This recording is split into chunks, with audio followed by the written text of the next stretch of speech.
Thank you all. Without any further delay, please join me in giving a warm welcome to our first virtual author-in-residence guest, Wright, Columbia University lecturer, author, speaker, and marketing expert.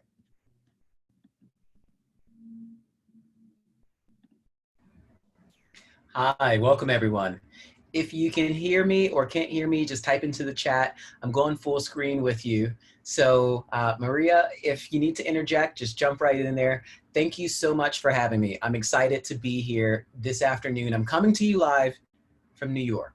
Now, it's going to be a little bit of a different session. I think we're generally accustomed to a tune back, passive kind of experience sometimes when there's a webinar, but this version is very interactive. So what I'm going to ask you to do quite often is type into the chat so that I'll be able to see what you're thinking as we're progressing through a couple of concepts. And it was great that the poll that you just took revealed a couple of different things. It said, you're worried about marketing, you're trying to figure out how to pivot, and that's exactly what we're going to talk about today, is that intersection. And we're going to specifically focus on the courage to pivot and what the courage to pivot requires. About two weeks ago, I posted on LinkedIn. And for anyone that is looking for continual tips and advice about branding or communication or marketing, you can follow me on LinkedIn. And when I posted, it was 6 tips on courage and how to practice and display courage, not necessarily associated with business, but just in general, how in your normal day-to-day life, you can go about practicing. That post got 800 likes, I think about 30,000 views. And so immediately right after I said, wow, I really think we have to figure out a process that individuals can go through that is very cathartic and cleansing of the way that business used to be and the way that business will be in the future. Because there's many things that we're going to have to let go in terms of our old normal ways that we managed and planned and connected, navigated and communicated. And so those are the 5 things that we're going to talk about. But I want to hear from you also. So I want to make sure that you are typing into the chat and that we're interacting through it. So I'm going to open it up on my end. I'm going to keep it up as much as I can as possible.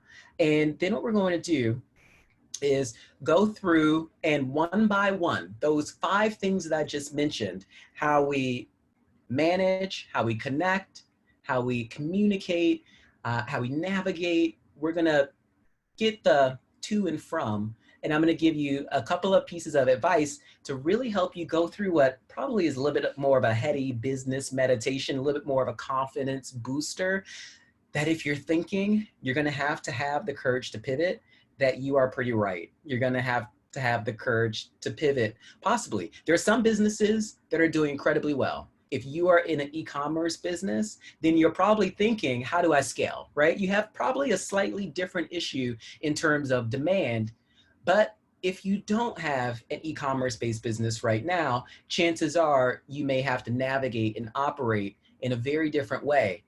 And I want to make sure that these tips that are being given are for the next 3 to 6 months. So this isn't a take a year and plan it out or wait it out strategy. This is a right now, what you should be doing and the way that you should be thinking about business moving forward. Now there's 4 principles that are going to serve as a foundation for us. The first one's consumer behavior. We have seen in the last 10 weeks, the same amount of digital acceleration in e-commerce as in the last 10 years. 10 weeks in 10 years. That is the speed at which things are changing and moving, and there's no going back from that. Usually it takes about 30 to 60 days to train a new habit or new ritual or tradition in terms of someone's life. And so we have a whole new host of buying patterns that are starting to emerge because individuals are at home. All right, I see a couple of you typing in the chat. That's great. One person from the Bay Area, someone from San Francisco. Everyone else, get ready to type into the chat because we're going to be having a lot of conversation through that. So go ahead and drop in where you're from, where you're located, or where you're coming to us from today. The second area that we're going to cover is branding.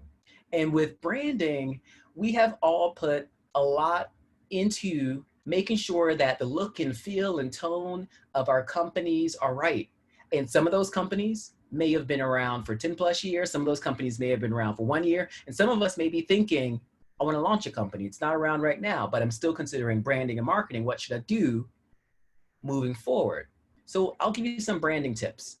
Then we're going to talk about community building, because one of the things that is spiking right now is social media usage. And so social media is at an all-time high, as well as streaming also. And so as individuals are stuck at home, as they're out of the office, as they are not at school right now, many people have extra time. And that is creating this different sense of tribe. A lot of brands don't have to work so hard to market at people because individuals are having conversations continually. So it's kind of like double dutch. You just got to figure out where you can jump in, and if there's an asset or something else you can put in the mix so that your brand shows up. And then lastly, communication strategy. And that's my specialty and focus. I teach at Columbia 2 semesters a year. I'm a scholar practitioner, which means I'm also doing communication strategy for different clients, usually Fortune 100 companies, but sometimes startups. And regardless of the scale or size of your company, all 4 of these things are at play right now, and companies have to shift the way that they are communicating back out. So this is a virtual whiteboard session, which essentially means we're all gonna get more out of it the more you type into that chat. And so my hope is that you are ready to have an experience and to really think back to that time when we were in an office, when we were traveling, when things were as normal. We could do business development normally like we wanted to. We could go to conferences and events like you wanted to. And now there is a new normal. So now we have to settle into what that new normal is and anticipate where things are going. So here's how it's going to work. We're going to start off with talking about some froms, and that's the way that business used to be. And then we're going to talk about a couple of tos, and we're going to take them one by one. So we'll start with the froms and tos. So let's practice a little bit. I'll give you a topic. The topic right now is how we manage. I'll give you a little information about it. And then I really want to hear from you. So just type in the chat different words that come up when I prompt you, not yet, but when I prompt you, and I'll read some of them off just for the benefit of everyone that's streaming that might not be able to see the chat. And so when we think about the way that we manage, we have companies, we have relationships, and in a sense, they're fairly the same. And I'll tell you why. Most Fortune 500 companies actually fail. Between 2000 and 2015, Capgemini did a piece of research, and they found that out of any company ever listed during that 15-year period, 52% of them actually failed. So what we know is we have to go into planning for brands in a very different way, especially during COVID, because business as usual was already producing one set of outcomes. And now we have even more headwinds coming at us. So as we think about the way we managed business in February, the way we managed business in January, type in some of those keywords or buzzwords that come to mind that you associate with the way that you managed your business.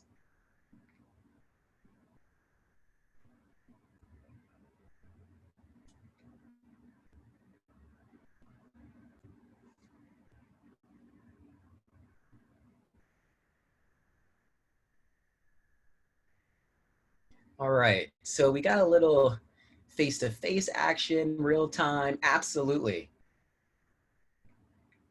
And when we move forward, we're gonna have to think about a very different set of conditions. And those set of conditions is really going to be around anticipating whether we're gonna stay in this COVID-19 period, whether it may start again, whether we can open. So there's a number of different considerations that we're gonna have.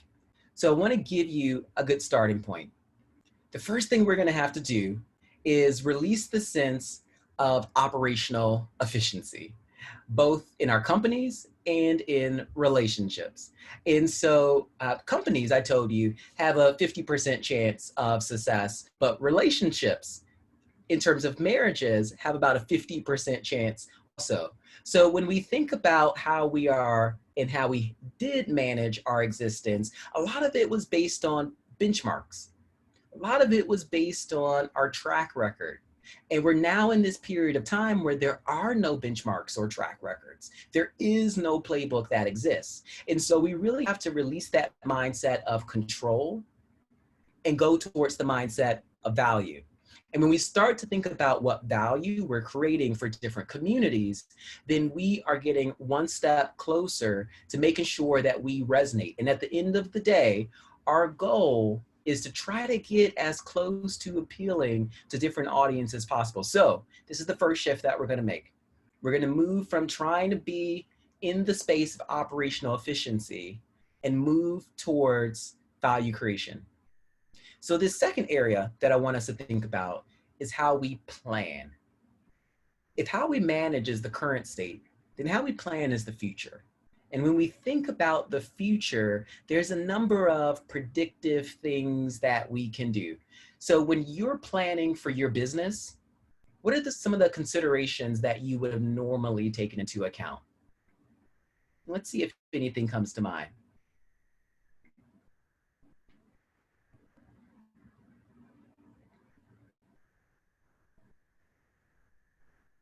Budget. Bingo. You know, that is such a big one. The money, right? Some individuals answered the poll question at the beginning and they said they're in the middle of, they're thinking about finance. That's what's keeping them up at night. I think that's keeping a lot of individuals up at night. Not only can you raise more capital, but also is the demand going to be there? What about investments? Should you invest in a new part of the business? And so there's a lot of considerations happening right now in terms of money.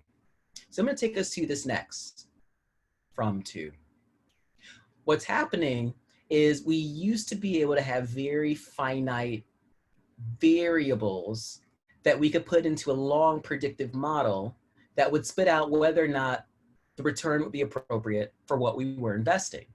And now all of the variables, or most of the variables, such as unemployment or savings rates or GDP, that may be indicators for the economy at large, and therefore the potential success rate of our businesses within the economy, all of those indicators are thrown off. All of those indicators are not tracking with the last quarter, and they're not even tracking with the last year.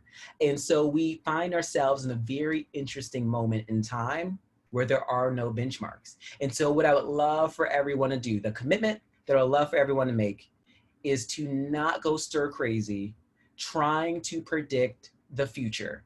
Because many Fortune 100 companies that have analysts upon analysts upon analysts sitting around, like the American Expresses of the world, have said, we won't even give financial projections and targets for the rest of the year. And it's becoming a trend among many companies so that they can get out of the continual burn and churn of anticipating, changing, planning, anticipating, changing, planning, and instead they're focusing on behavior. Now, we have a saying at Columbia, and that Columbia that we tell our graduate students, that saying that we tell our graduate students, is that awareness is not an objective. And that comes from one of our professors, Frank Oswald. Now, we firmly believe in this so much that on the first day of class for every cohort of students, we give them a button. And the button says, awareness is not an objective. And our goal is always to move individuals to strategically think about behavioral change. Awareness is great, but unless there is some form of behavior, there is no feedback for your communication. And so we don't know if that communication is effective and is actually working. And so when we look at it from a communication standpoint and a brand building standpoint in terms of the messages or the other things that you may be putting out, we need to make sure there's always feedback. So we always skip over awareness and go straight to behavior. And as I mentioned in the last section around how we manage, behaviors are changing. And so we really have to focus on what's no longer status quo and what individuals are spending their time on and towards now. Let's go to this third area. And the third area is around how we connect and how we connect with individuals. So what are some of your thoughts? If I say how we connect, January, February, December, what was the way we were connecting with people? I'll give you one because someone threw this out earlier. It's face to face, right? That's one form of connection. But why do you think we're connecting? Over coffee, which can be indicative, right, of kind of more casual, informal settings. Over emails, there's a ton of communication that's going on right now. I know that I'm probably pretty zoomed out as one form of communication that we've all been stuck on pretty lately. And I'm sure, and I'm glad that I was reminded by someone who I actually went to school with that it was not Frank. It was another professor, Mark Truss, who I absolutely love. Anyone who's at or follows JWT Intelligence, be sure to check out his reports. He runs those and has been doing so for the past decade. It's an incredible depth of research. Thank you so much for giving me that reminder. I don't know why I always think it's Frank. It's because I think he always reminds us and makes sure that we're always pushing towards behavior. All right, so the from to. What I want you to think about is moving from target audience to communities and tribes. And the reason I say that is because the target audience language that we often use, that we put into creative briefs, design briefs, we use it with personas that we're developing in a lot of consumer research. It's kind of cold and empty, and it puts us in the wrong mindset, right? It puts us in this mindset that we are going to have messages that's going out to one person potentially over and over again. And instead, we then miss the idea that as a brand, we don't have to connect with someone one-to-one. Working in the music industry, I worked on the management teams for Meghan Trainor and Charlie Puth and a number of other artists. And then ran communication for Diddy for a year and a half before that. What I realized with a lot of music artists who actually represent the largest social followings on Twitter and Instagram and Facebook, usually a music artist will hold about 7 out of those top 10 spots. They will never be able to respond back to the volume of content that's coming at them. And so in that type of scenario, it is important to turbocharge the community members and the tribe members to talk to each other. And there's some tips I'm going to give you on how to get them to talk to each other. But the way that you know your branding is starting to become salient is when individuals don't wait for the brand to say something, such as putting out a white paper if you're in a B2B business, or waiting for an event if you are in a B2B business, but rather they're starting to connect and conversate with each other. And so we want to foster more conversations within the community and recognize that there's power in the currency that they're sharing with each other, which means there's power in the currency that you can give them to share with each other. All right, the next thing I like for us to think about is how we navigate the world. And how we navigate the world, a couple of months ago, used to really be from a rationale standpoint. We used to be reasonable, and we're moving towards being a more emotion-led. I want to talk to you a little bit more about that. So in terms of being rational and reasonable, what we're finding is that 250 years of economic theory between Adam Smith and David Ricardo and those basic tenets that we may remember from Econ 101, right? That people are able to evaluate or assign some form of a value to different options. That's not necessarily happening because value today is changing. Supply and demand is completely out of whack when it comes to certain industries. And so pricing strategy is completely varying also. So we're not always able to put a value against things right now. That if we're given a choice, we're able to make a choice. But in many cases, individuals are choosing to simply do nothing, to just save their money rather than spending it in shopping. And so when the stimulus checks were sent out to individuals in the United States, a majority of individuals actually didn't spend the money. About 40% just banked it, saved it, and so it did not go back into the economy. And so individuals aren't taking actions that they traditionally would have. And then the other thing that we're seeing in terms of those loosening of the economic principles is self-interest. That's kind of going away too. We now have this sense of altruism, right? This protest culture and more individuals that are willing to speak up and speak out.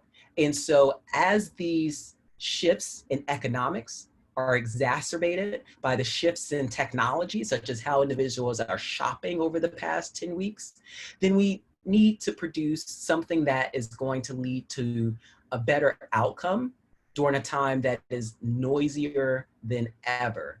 And when individuals have as much coming at them left and right, and each week seems like a blur that's passing by, there's different shortcuts that we can take. And that's what we're really going to nuance today. We're going to talk about how you infuse emotion into what you're doing. And about 70 to 80% of our decisions are influenced by emotions. And so we tend to think that all that ration that's happening, that is not the case the majority of the time. The majority of the time, if anyone follows behavioral science and the work of Daniel Kahneman and Richard Thaler and Dan Ariely and a number of other individuals, that majority of the time is about 95% that we are operating in autopilot. So we have to recognize that our consumers, our clients, our customers, and individuals that may be our audience that's buying from us, their buying patterns are shifting. And if we want to have more influence over a potentially favorable purchase decision, we may want to dial up and heighten the sense of emotion. All right, let's go to this last area. And we're going to go back to chat for this one because I feel that there's a couple of individuals that definitely are going to have some responses. So when we think about the way that we communicate, there's been so many changes in the way that we communicate. Year over year, cell phone traffic alone has increased by 40%. And that's phone calls. Yes, people picking up their cell phones, making old-fashioned phone calls. Texting has increased. Streaming has exploded. And so there's a lot of information that's flying back and forth. The amount of time people spend on social media has increased also. So when we think about the way that we used to communicate, let's say a year ago, 2 years ago, does anyone have any thoughts?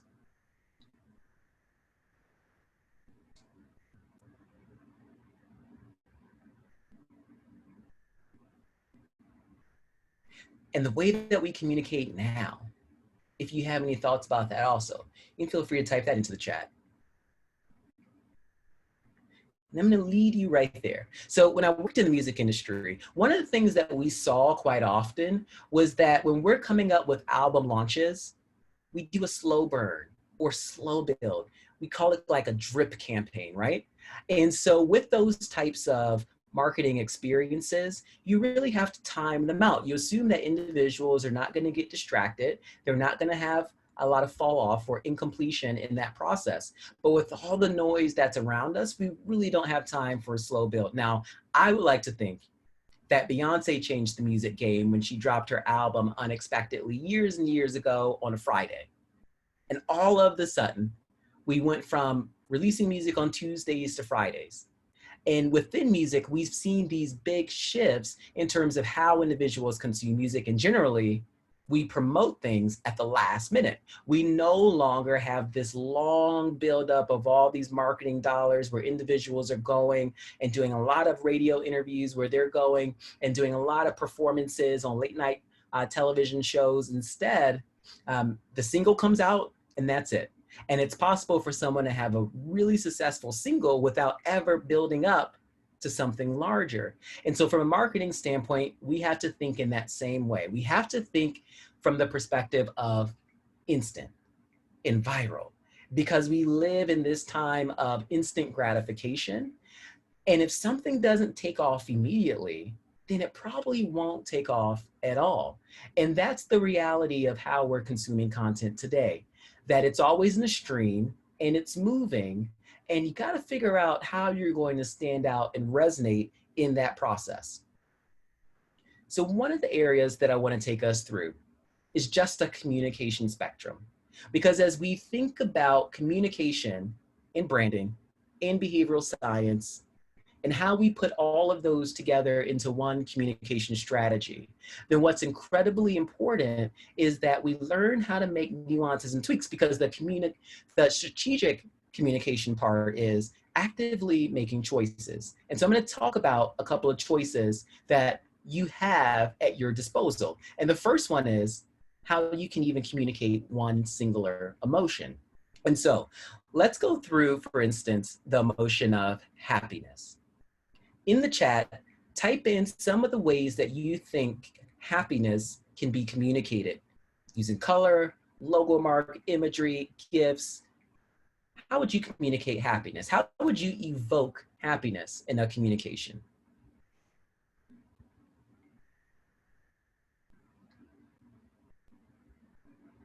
Music, video, bright colors, absolutely. Video, color. So let's start with color. When we think about communication, you can think about it on a spectrum of what's static versus what's responsive. And as we move towards a more interactive digital world, responsiveness produces a lot of emotive opportunity for us. You can think about that level of responsiveness as experience design, right? What's that UX that's going to get someone incredibly interested and hooked and captivated and addicted to your brand? So if we're starting with color as one of the first areas that we have at our disposal, you're right. If we're looking at happiness, something that's orange, something that's yellow, those bright colors that create a real sense of energy, and emojis. So if you use this in terms of a glyph as a universal communication language, then you can start to tap into putting some depth and fidelity to how you are evoking that singular emotion. Babies. Babies are one of the top things that produce happiness. And so we can start to deconstruct these kind of real quick triggers that are cognitive that will help us to just kind of wash ourselves or consumers or audiences in something that is a positive emotion. All right. So I want everyone to turn to the chat because I have a question for you. Other than a baby, what is another thing that people pay the most attention to in a advertising? Wonder if anyone can guess this. Most popular thing. All right. Animals. Animals is warm. You're warm. Pets is warm.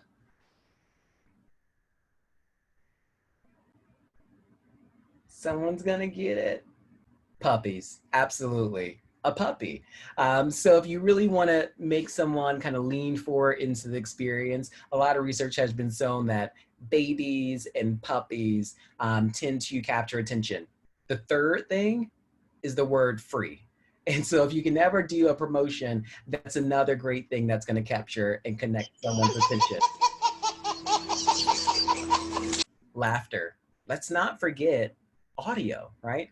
We have video and we can use that a number of different ways. And as someone's saying right now, human faces overall, yes, facial expressions, right? The saying is laughter is contagious. And so as expressive as you can surround someone in a singular communication, the better. And I think what we're starting to see as we move down this communication spectrum is the layering of different types of communication styles within them. And so I'm going to tell you about what a communication system is in a moment so that you can know how to hack building different styles into each other. All right. And last but not least, if anyone uses Snapchat, you can just say yes, no, because I wonder if you know this. This was an experience that Snapchat rolled out 2 years ago, and they allowed individuals to turn themselves into a baby. Now, when you start to have these gamification type of experiences, then that is going to get someone to lean forward into an emotion also. So in the chat, who can guess this is a photo of? Who's in this photo? Who babyfied themselves on Snapchat?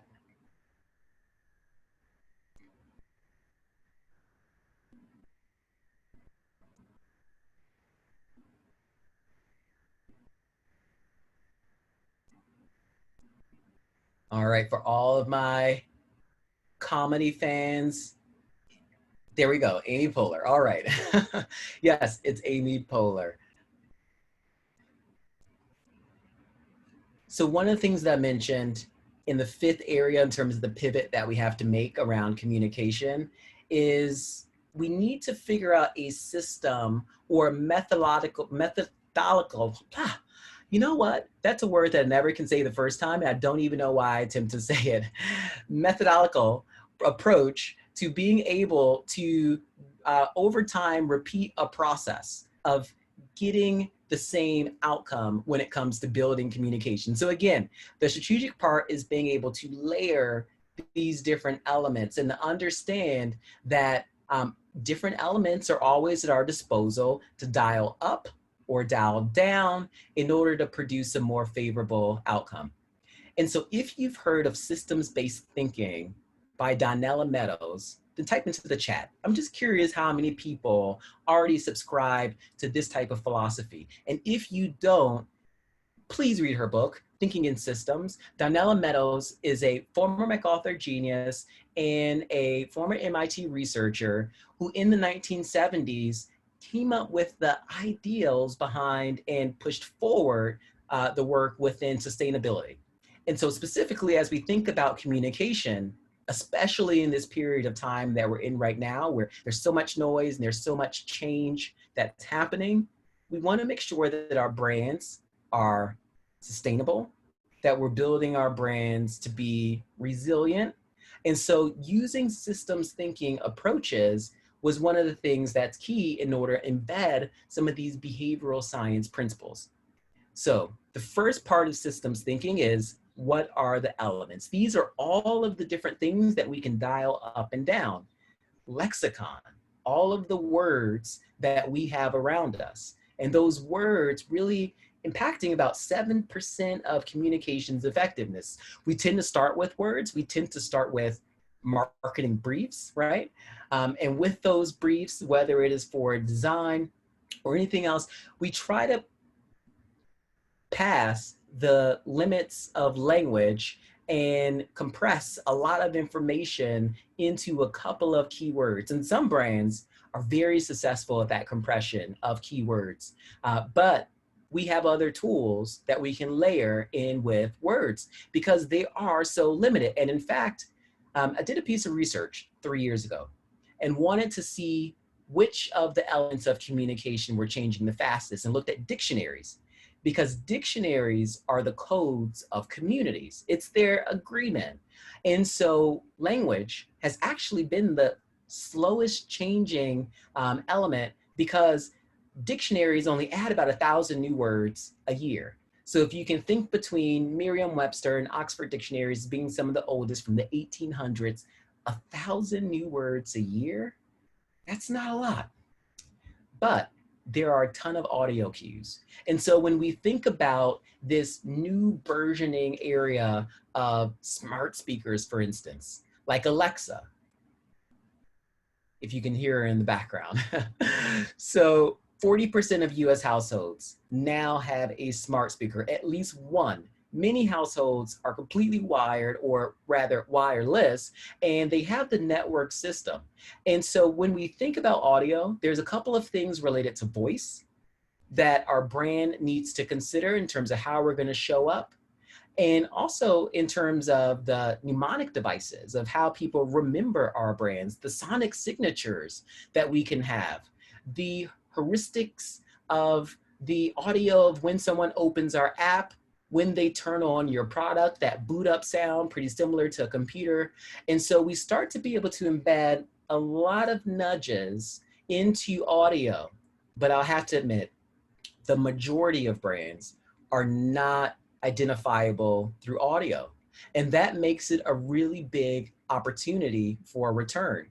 I call it the Bird Box test. If we were to close our eyes and imagine if your own company, and if you haven't started a company yet, you can imagine your favorite brand that you would like to be like, or a brand that you admire. So let's all say it is something like Intel. Intel's chimes is played every 3 seconds around the world. It's one of the most recognizable sounds from a branding standpoint. It's now one of the most valuable assets that they have as a brand. But 99% of people have never held an Intel chip in their hand and will never hold an Intel chip in their hand. So audio becomes incredibly powerful, even if you don't engage in the physical world with something. That doesn't mean be discouraged. And it doesn't take a long time in terms of an investment. AT&T invested in their current sonic signature in 2015. And by 2019, in under 5 years of rollout, they considered it their most valuable brand expression, even more valuable than their logo. The third element in the system and the final element in the system is visuals. So we're now starting to think about this layering, right, of lexicon, audio, visuals coming together, and how strategically we're going to build this system and wrap it around a community and a tribe so that we're resonating from an emotional standpoint.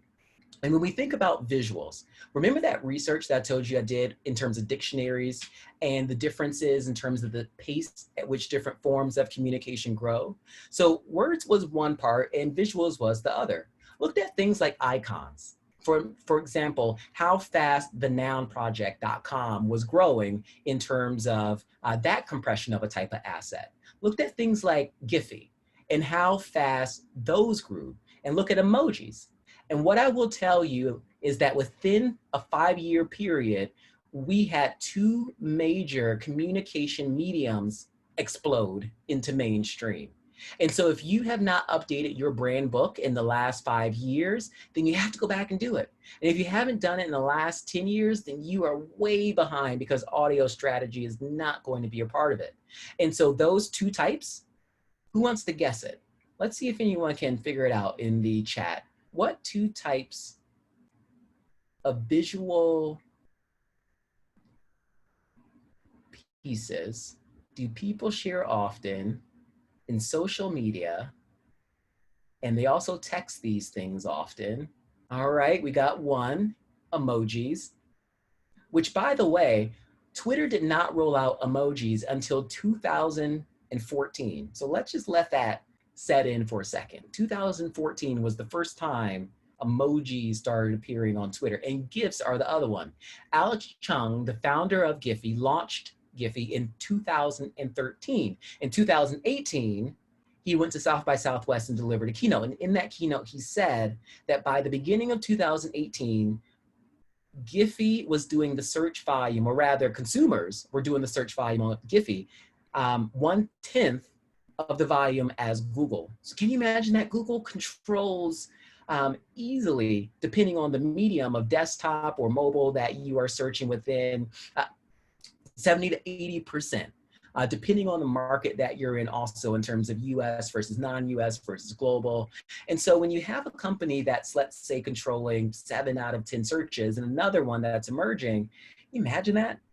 Like 3 to 5% of searches are for ways to express yourself, not necessarily for information, but for the assets and the tools needed in order to compress and package a lot. And what we know is that if an image is worth 1,000 words, then a GIF is basically a mini movie. And so there's a lot that we can pack in there. And the last 2 areas that I want us to consider is experience. Because when we think about systems thinking, one of the things that Donella Meadows anchors us on is that the elements within the system that go up and down, they also interact with each other, right? They're kind of banging against each other. And our remit as leaders, as entrepreneurs, is to be as efficient as possible with our dollars, use the strategies that work to produce the results that we're desiring. And what that means is when we actively and consciously think of every communication from the standpoint of what's the words, What's the audio that may be able to help to put someone in the mood or convey a different thought or evoke a different emotion? And what's the visuals that someone's seeing? The strategic part's getting it all in there rather than just defaulting towards a copy line or a tagline, or buying a big audio track and putting that in a commercial and spending a ton of money on trying to project into pop culture. And so when all those things, all those elements bang against each other, that creates interactions. And those interactions make an experience. Now, when people have these different experiences, there is an end goal. And that end goal is that everyone in the community has a level of shared experience. Now, if you think of culture and shared experiences, some of the things that may come to mind are rituals, traditions. And so those are the types of things that from a brand building standpoint become the Trojan horses for us to be able to build really strong emotional connections with our audiences. So really think, what are those experiences that become the traditions and the rituals around the brands, the habits that individuals can form?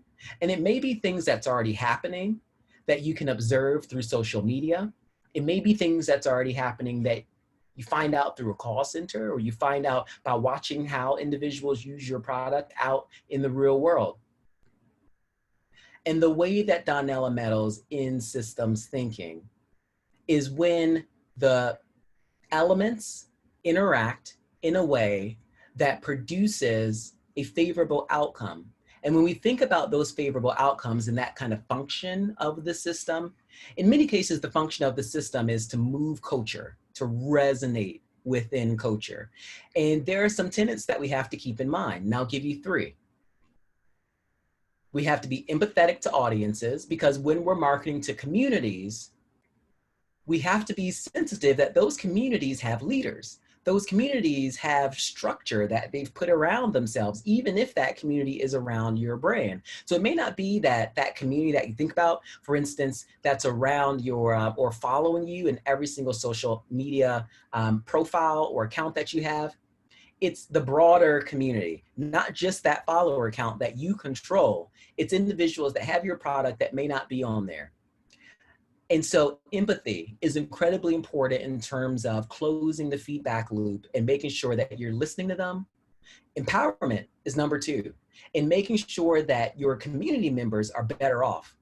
Because within culture, and culture is this consists of all these different elements of behaviors and beliefs and different artifacts like music and fashion, literature and art. We need to make sure that when we as brands try to activate emotion and emotional connections based on those different types of artifacts or beliefs and behaviors that belong to a community, that we are empowering that community so that they are better off at the end of the day. And the last of the three areas in the three E's is earnestness. That if you really want to impact culture of a community, you have to make sure that you're committing to whatever issue, whatever cause is, long enough for them to feel that you're in it for them. All right, let's start to wind down a bit and do a little bit of a recap.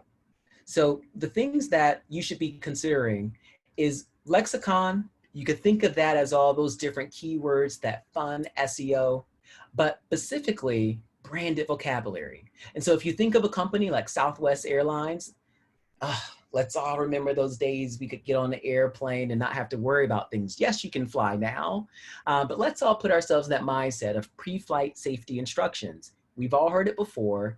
We tune it out because it's a mundane moment in the customer journey, yet Southwest takes that mundane moment and turns it into a memorable experience by adding humor. It's the paralinguistics or the delivery style of those words that matter. Same information, but they've empowered their stewards from the beginning to always be liberal in the way that they are entertaining their customers. And by doing that, they create this bonding experience between complete strangers. And so you have this emotion that's being shared through laughter, this bonding that's happening, and then you're off on the journey. When it comes to audio, our goal is sonic signatures, to make sure that you are identifiable, not within the first 10 seconds, not within the first 6 seconds, just because you can skip in the first 6 seconds, but the first 3 seconds. That's all we have in order to try to ring that alarm in someone's mind that they should turn and look or pay attention. A mere 3 seconds. And that's true based on the way that people shop in grocery stores also. Individuals tend to be able to find packaging that they love within 2 seconds or 3 seconds. So how fast does it take someone to make a decision? As fast as it triggers a memory. The third area of visuals is all around those conversation sparks. And so if you're looking at something like social media, about 20% of social media posts contain some form of rich media asset. That means an emoji or a GIF or image or video. So if your brand is lacking all of those things, then chances are you are not going to grow as fast as another brand that is putting those things out in the market. So when you're building your brand book, when you're thinking about all those assets that you need, you really have to consider not every asset that I'm creating is an asset that I'm going to use for marketing or communication from the brand. Some of the assets just need to be discoverable, maybe on Giphy, maybe on other platforms for individuals to pull and use as they're trying to talk with each other. When we think about experience, those habits, traditions, rituals, they all net out as normative behavior, which means if you join a community, you are also subscribing to the things that you should be doing in that community. So I'll give you an example of Glossier, fast-growing company that rivals L'Oreal. Now, they don't rival them because of the size. L'Oreal is huge. They've been around for a long time. And they are a multi-conglomerate with a lot of divisions and tens and thousands of SKUs of products. And Glossier launches a product every couple of weeks, and that's it. 2 completely different business models. Yet when we look at Glossier, the reason why they grow so fast and the reason why they sell out like that when they come out with the product is because they have this great feedback loop from an experience standpoint. They make sure that they get the feedback from individuals, they nuance it, they listen to the community and they foster conversation within the community. They observe how individuals are using those products, and then they make better products in the future. The last area of culture, it's all around that balance of culture and ethics, right? Those 3 E's. How are you being empathetic? How are you empowering the community? And how are you being earnest to the things that matter most to them? And that earnestness has to come through at the level of policies, practices, protocols, value system. And so when we think about purpose-driven marketing, this is also an area that's going to keep us in brand safety to make sure that there's not things happening internally or that the brand may be doing with the partner that's going to violate those tenets. And I'll give you a quick example to close this out of Disney. Disney is all about happiness, right? If we go back to it. And while Disney is noted here for culture, because Disney on Dancing with the Stars, every time they have a sponsored night, they actually never eliminate anyone. So let's think about that. You're going to sponsor an elimination competition show, but not eliminate anyone. That's a pretty bold statement, but that is the true essence of Disney. It is all about making everyone feel good and making everyone feel a little bit of magic. Some brands are able to pass through all of these areas with their communication. And those brands are the most strategic of them all. What we often see with fast-growing companies, or at least when this research was done 2 years ago with fast-growing companies, is that they tend to get 1 or 2 of them right. And so again, that strategic part is pushing yourself to say, how do we activate this entire system so we end up in a more favorable position with a community that is then going to have conversation that is around the brand rather than having to spend a lot of money pushing messages to one person at a time. Thank you so much for having me. Thank you for participating in the chat.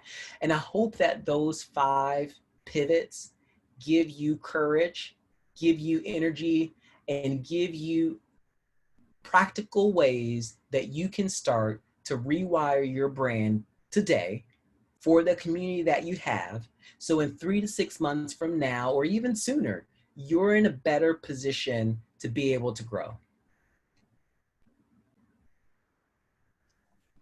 Now I'm gonna stick around for a couple of minutes.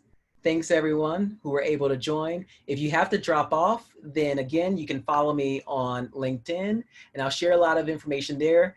And this is a summer school edition. And so Maria, there's a lot more content and information that individuals can get because this is a book that you can buy. And the book has a number of different case studies. There's about 60 different case studies of anomaly, fast growing brands. And so here we covered just a few, but there are many other ones along with brainstorm tips that you can use and different fire starter ideas around how to kindle kind of really quick wins within your organization.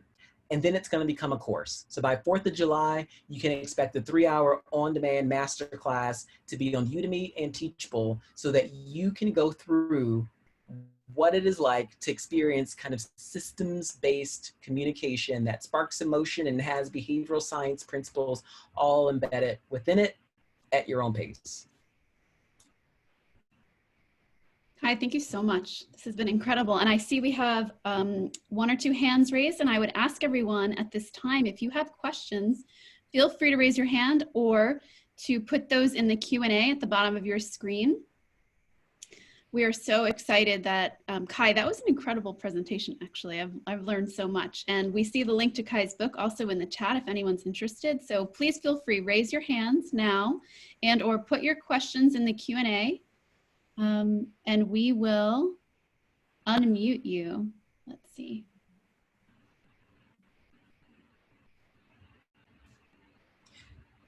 And Maria, Yes. no one has a question. I'm actually going to give everyone a little bit of bonus content for 2 minutes.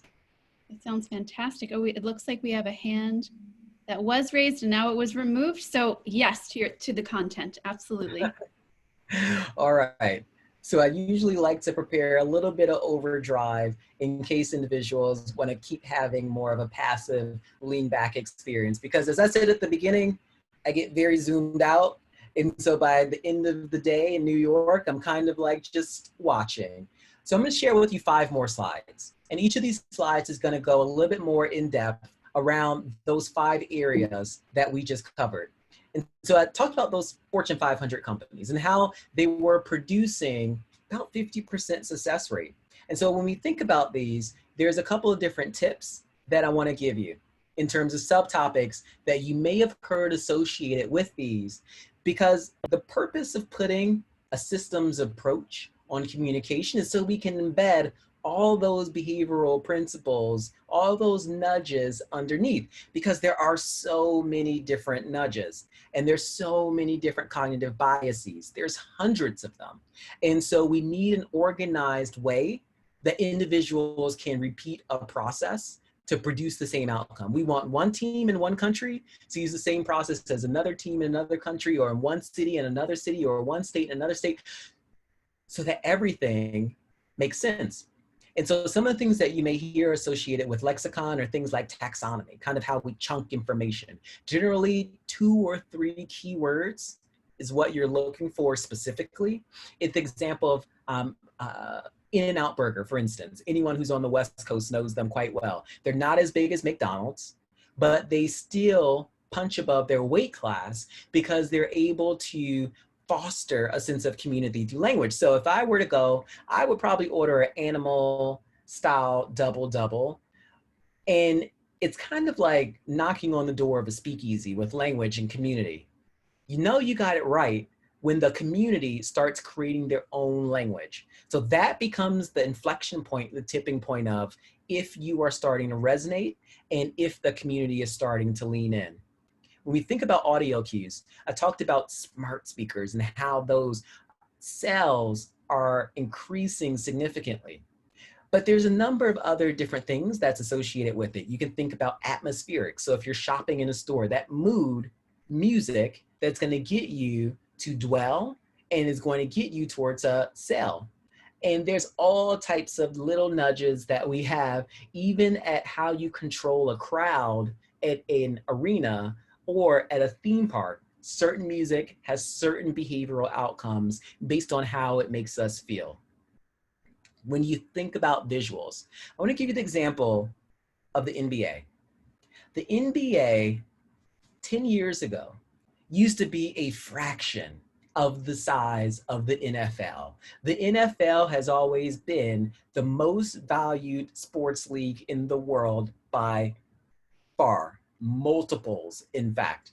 The NBA being right behind it. One of the things that the NBA did and that they invested in was the ability to push out instant replays and GIFs of instant replays specifically within a second or two. They listened to their community, and what they found was that their community members were trying to share and talk about different plays that just happened. Did you see X, Y, and Z? No? Okay. Well, that creates an opportunity for the brand. And it's one example of where the brand doesn't have to push a message directly to someone. They can make an asset available that someone is going to pick up and share with another person. And by the way, 10 years ago when the NBA was 1/5 of the size in terms of the sports team and how much one sports team was worth, today it's about 4/5 of the size. And they have significantly produced value for the NBA as an association just based on really owning and dominating the fan experience. And a lot of the fan experience lives in conversation and the ability to spark conversation.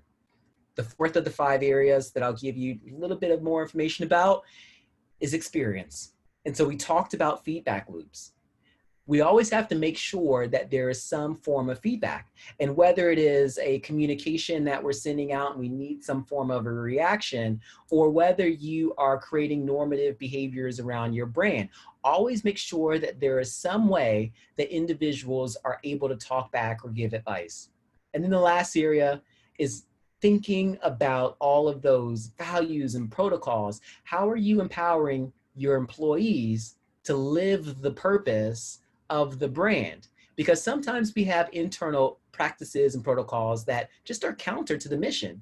Disney would not be a successful company if every single employee on every single level, from the executive to the individuals that clean the parks, are not all aligned and transmitting those same values. And so there can't be this sense of happiness that exists if employees and other individuals are going through a lot of friction themselves.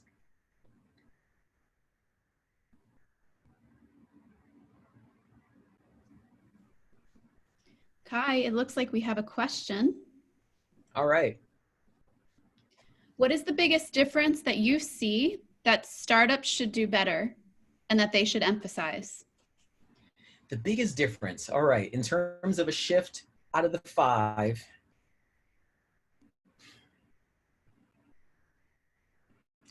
I would say the best investment you can make is in the communication and how you communicate. The other shifts are more attitudinal. It's more of the way that we may have done processes in the past in terms of the way we have evaluated the financial health of the company or just the general health of the company, the outlook in terms of potential for the company. But communication is the piece that is probably the most tangible that you could literally go out and start tomorrow. Thank you. That was the one question that we had in Q&A. All right. And we'd like everyone to know that if you'd like to speak directly to Kai, we can unmute you so you can ask your question. Maybe you have something that you'd like to run by him that is specific to your business.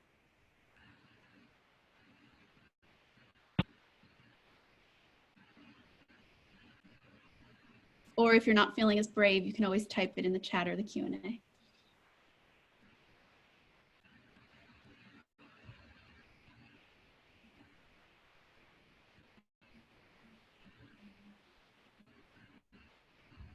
And Maria, one of the things that we'll do is if you get any questions that anyone messages you, I'll answer them in social media. So I'll put it back up on Twitter, or I'll put it back up on LinkedIn, and I'll say that it came from here because sometimes it may take a while to let the information set in. It is a new process. It is a new way of thinking, and we're all adjusting and trying to figure out where we can get those new opportunities that we may not have been thinking about. That's so true, Kai. Absolutely, we can do that. And actually, we have 1 or 2 questions coming in. Brian is asking tips for the earliest communications to new prospects when you're completely unknown to the prospect. Oh, that's interesting. Well, here's what I recommend you do in terms of a process. That first you do some listening.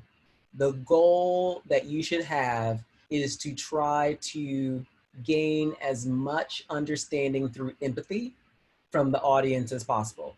Because once you start doing that listening in one of 2 ways, and it may be harder to do it the second way because the second way is immersion. So I would always recommend to clients and startups and anyone else, especially music artists, being on the management team, the best thing to do to get to know your fan is to go to a concert and be in the crowd with them, to see what they're wearing, to see what they're talking about, and actually do that immersion. So we can't do that in many states and in many cases. And so you can do that virtual immersion. And when you do that virtual immersion, let's say through social media, and you can do that a couple of different ways. If you have a B2B business, follow 10 people or 100 people and just on a daily basis start to go through and see what they talk about. After a week, you'll start to get a sense of what themes might be bubbling up. But there's a couple of things you should be looking for. You should be looking for not only what keywords they're using, but do they use emojis? Do they use video often? What are those actual types of assets that they like to share? And those are the things that you want to start to first invest in, are the things that they are going to immediately find the value in because they're already sharing it with each other. So if there's an existing normative behavior that exists in the community that you want to be a part of, then you can amplify that normative behavior. I liken it to a party. You know, you have your brand and consumers may be happy where they are at a party. You don't necessarily want them to leave and then they don't know what they're going to get when they go over to that party. So go to their party. And right now their party is in social media. Right now their party is online. So make sure that you're showing up with something that they actually want to consume at that party. And then you will be the topic of conversation when you show up with something that's going to surprise and delight them, or is going to fill a certain necessity that they may have because it's tied to a normative behavior that they have to pull off. Thank you, Kai. We have another question. What is the #1 book that you would recommend everyone get? Thinking in Systems. That I would say is foundational. The way that I stumbled upon Thinking in Systems was because it was a book club.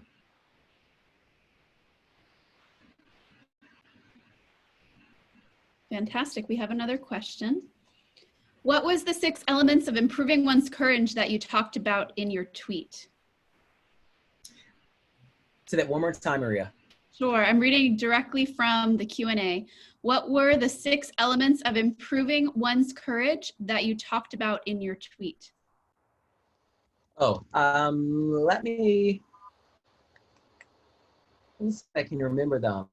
The research was done by, and you should look this up because it's not research that I did. It's research that I went through and talked about, but it resonated with a number of people. It was done by a professor at NC. And there was an article about 3 weeks ago in Harvard Business Review that talked about the ways you can practice. I am just pulling it for you now. Create scenarios was the first way. So if you can do some sense of scenario planning, then that's going to help you get uncomfortable with the potential outcome that things may not go the way that you actually want them to. So the more you can think about what's that worst case scenario, what's that middle ground neutral scenario, the more primed you are to have in practice that piece of courage. The second thing is recognizing that there's negativity bias. Anyone who studied economics understands this principle of random walks. Basically, if you flip a coin, you have a 50-50% chance of going up or down, heads or tails, left or right. If you keep flipping that coin and you're already 2 or 3 times moving in one direction, chances are statistically you're going to keep moving in that direction. That tends to be what happens with negativity. We feed off of it, we feel off of it, and with negativity bias, it's one of the dopamine rushes that we get when we watch news. And so we really have to start to try to control and mitigate the amount of negativity that's going to come into the focus that we give. The third of the 6 areas is being able to improve your level of confidence. There's a connection between courage and confidence, and understanding that you might be wrong, but failure is also feedback. And so if you have that confidence to listen and fight through, then that will help you quite significantly. The fourth area is going outside of your comfort zone. And the way that you can go outside your comfort zone is actually a way that I went outside of my comfort zone this weekend. I went to a protest. And so if you want to talk about courage, I wasn't on stage. I didn't have to do anything, but it was a practice in courage because it was putting yourself in a scenario that you normally would not be in. So you don't have to necessarily go to a protest, although I love it. You can go and do something else that you've never done before, like paint. Try to write a song, but do something that probably is going to spark a sense of creativity and joy for you. The fifth of the 5 of the 6 areas is managing your body, making sure you sleep, making sure you eat, and just getting into those healthy, normal hygiene routines. And then lastly, recognizing that you are not alone. There's a whole community of people that also have to practice this skill set of courage.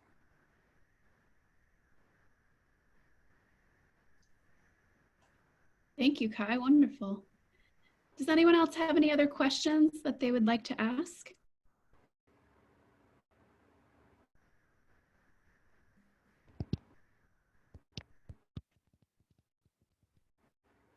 Thank you for all of the messages in the chat.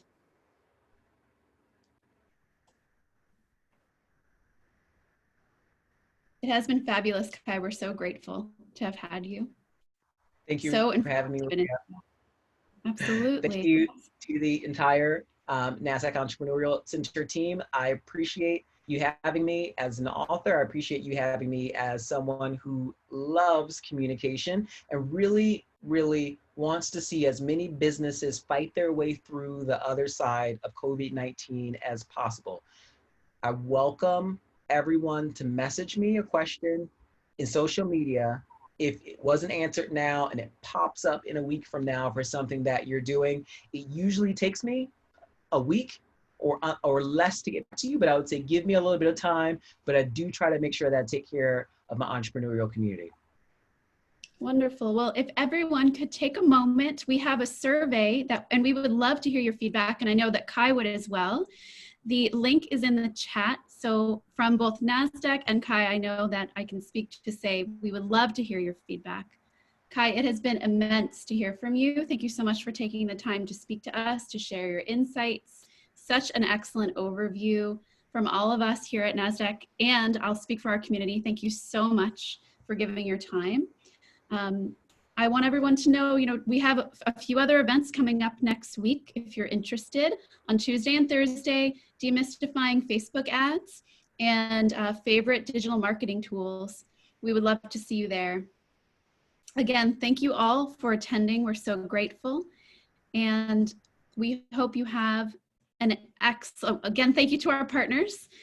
We hope you have an excellent afternoon. Again, we hope to see you soon. Thank you so much for sharing.